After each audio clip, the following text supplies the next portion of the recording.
السلام علیکم۔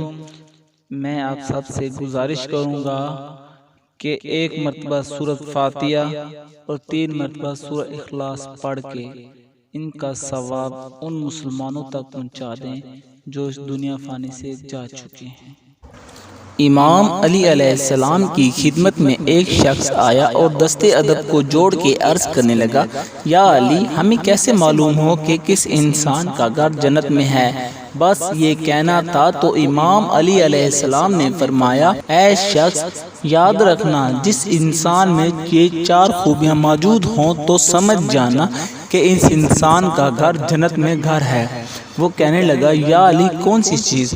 امام علی علیہ السلام نے فرمایا، یتیموں کو پناہ دینے والا جنت میں گھر ہوتا ہے۔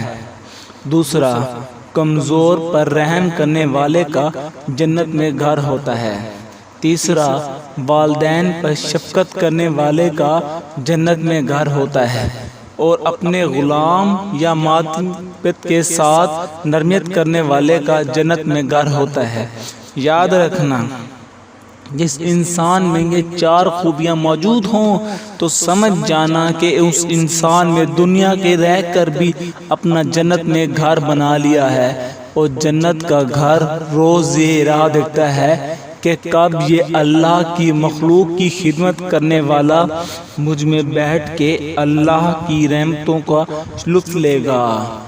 اگر میری ویڈیو اچھی لگی ہو تو لائک کریں، شیئر کریں، سبسکرائب کریں۔ ملتے ہیں اگلی ویڈیو میں، تب تک کے لیے اپنا خیال رکھیے فرینڈز۔ اللہ حافظ۔